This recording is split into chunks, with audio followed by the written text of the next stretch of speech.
What's going on, brothers and sisters? Thanks for checking into the Vanguard. We hope you're doing well. We hope your 2021 is going well. I know we all hope it is better than 2020. Sadly, the events are just as chaotic and not getting any better. But we'll talk about some things today. We got some really good content to push through. I want to start off by talking about a piece that came out in Time recently. It was written by Nick Hanna and David Rolfe, and it was based on the work of Carter C. Price and Catherine Edwards. And basically, this paper is a analysis of their work, and the article is entitled, "The Top 1% of Americans Have Taken $50 trillion from the Bottom 90%, and That Has Made Us Less Safe." Again, really well written, kind of what we expect from Nick these days, even though he is a capitalist himself. But the main hitting points and the main things to take away from the article, and this is a quote from it, it said that, "Had the more equitable income distributions of the 3 decades following World War II, 1945 to 1975, merely held steady, the aggregate annual income of the Americans earning below the 90 percentile would have been $2.5 trillion higher." That's in 2019 alone. It's $50 trillion total, but that's just a quote for what it would have been for 2018. The same article said that this would have, roughly, if those distributions of income had remained the same, it would roughly double the average, or, those in the bottom 90% would double our income from what it is today. In another way of calculating, it said that it would be about $1,144 more dollars a month for the majority. Wow. I mean, what's to be said? What do you say when you find out that somebody has stolen $50 trillion from you that you produced that you never got the value of? And the tragic thing is that, let's just go and say the conservatives hadn't been lying and the wealth had have trickled down. Some of it. Okay, I could see that. But, the whole conservative saying a rising tide lifts all boats, that's just not what we see in the data. That's not what we see in the material world around us. Another thing I really took from the article was that the increase in inequality has been unequal itself, afflicting communities of color significantly worse, which, if anybody's ever studied the capitalist experience in America, it has always used racism and exploited people of color and used class divisions in general. So as 40 years of right-wing trickle-down Reaganomics and supply-side lies and failures are on full display in front of us, we shouldn't be surprised when we see right-wing violence increasing, because it's really just the right trying to increase its grip on control. They know the truth is coming out, and they know that people are waking up to those lies.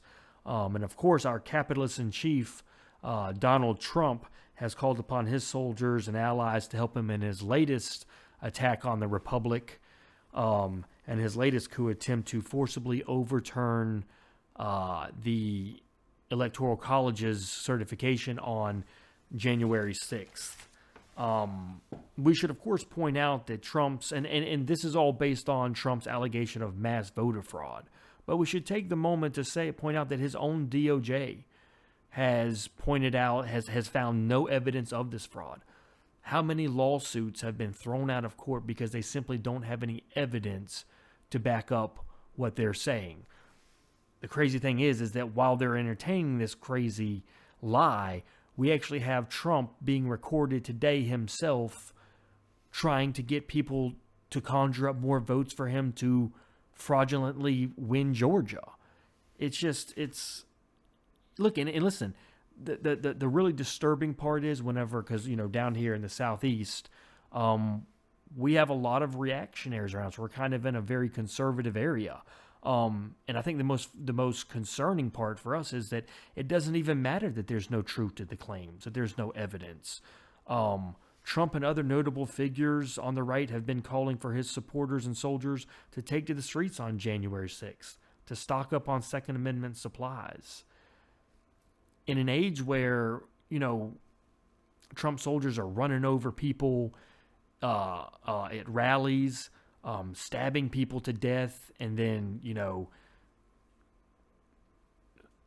just committing all acts of violence. It's disturbing to see people accept this with absolutely no evidence, no truth to it. It doesn't matter there's no truth to these claims. Trump and other notable figures on the right have been calling their supporters to the streets on January 6th, advising them to arm up on Second Amendment supplies.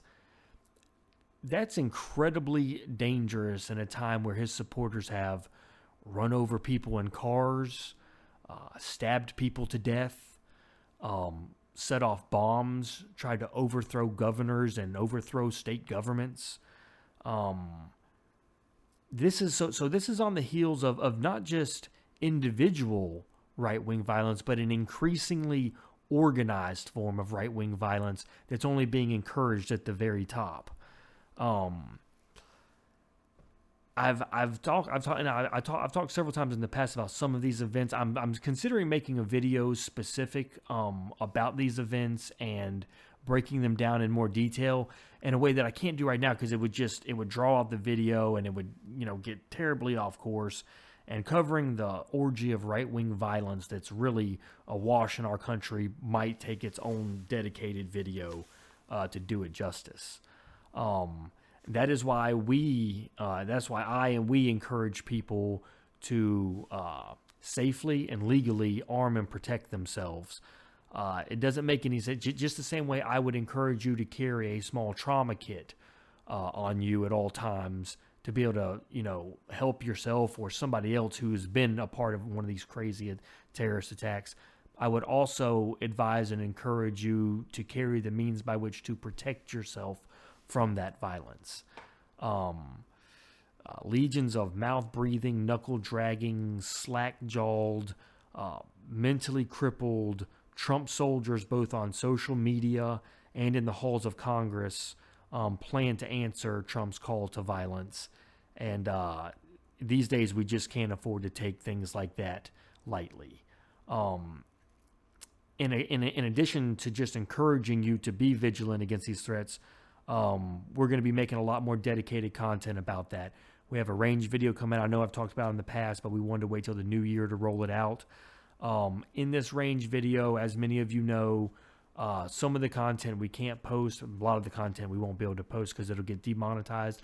But that's an opportunity to bounce on over to our Patreon and become a subscriber over there, because there you get full access to all of our content unimpeded by YouTube's ridiculous rules.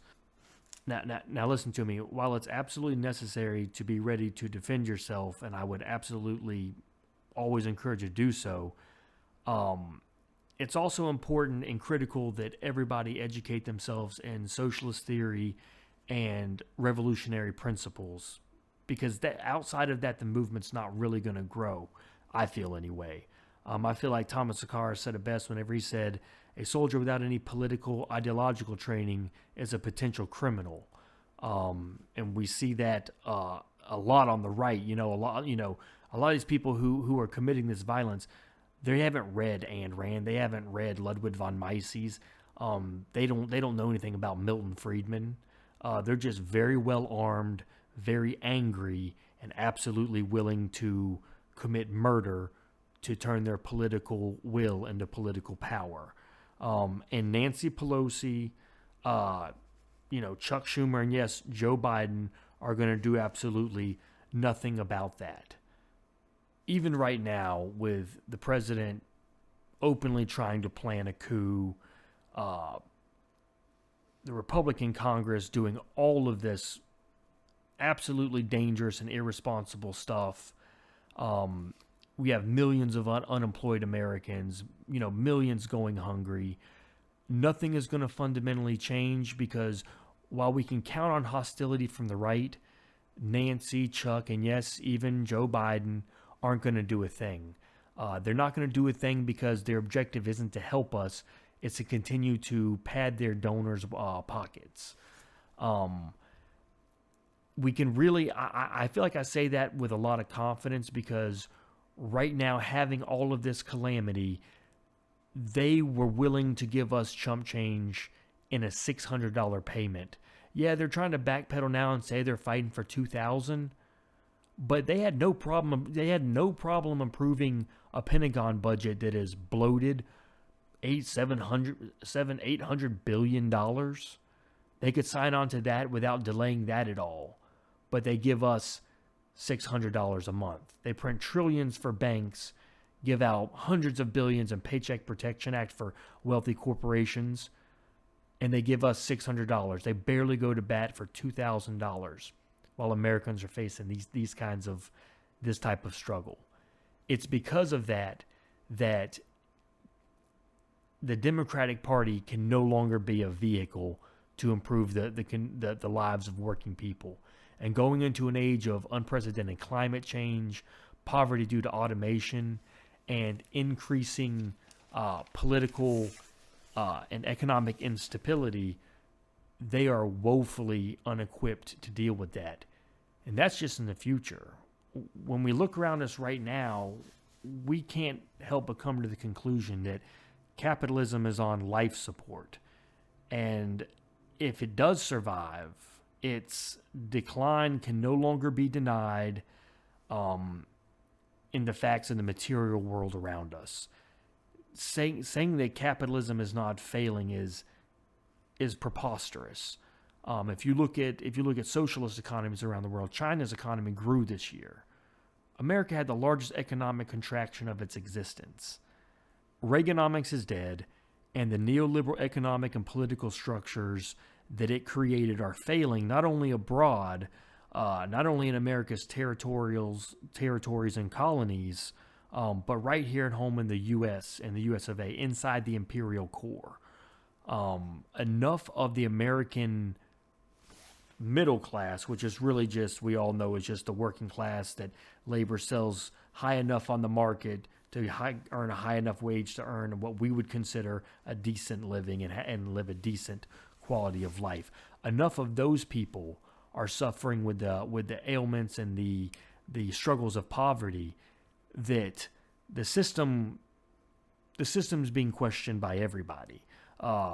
Millions of Americans are poor, unemployed, underemployed, and millions are uninsured.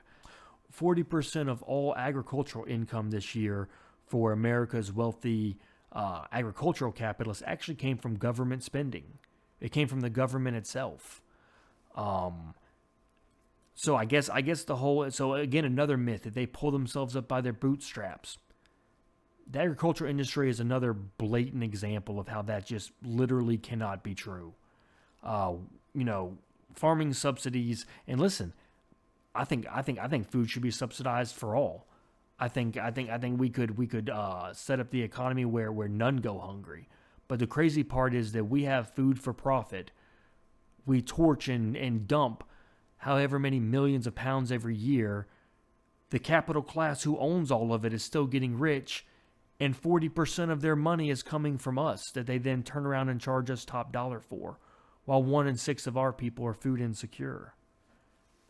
The political and economic institutions that have built, grown, and brought American capitalism to where it is today are collapsing under generational lies and generational theft. Climate change and ecological degradation will lead to food shortages that have been predicted and are already being felt at the supermarket. 2021 isn't going to be any better. I was reading on the Hampton Institute that I think it was landlords in Georgia are already suing to overturn the eviction moratorium. They're just chomping at the bit to kick people out on the streets, which is only going to exacerbate the crisis. Yeah, so with millions hungry, unemployed, political chaos, economic decline, sad to say the outlook and prognosis for 2021 isn't all that good. We appreciate you guys checking out the video. If you could, go ahead and bounce down and give us a like and a subscribe. 2021 is going to be a really good year for us. We're upgrading some of our audio and some of our lighting. So we'll be able to give you guys more complex videos in the future. Again, bounce over and check out our Patreon too. Go ahead and subscribe and become a party member and see some of our more defense-oriented content that's going to be coming out this coming week. We appreciate you guys stepping in. Like I said, you guys be safe. The Vanguard out.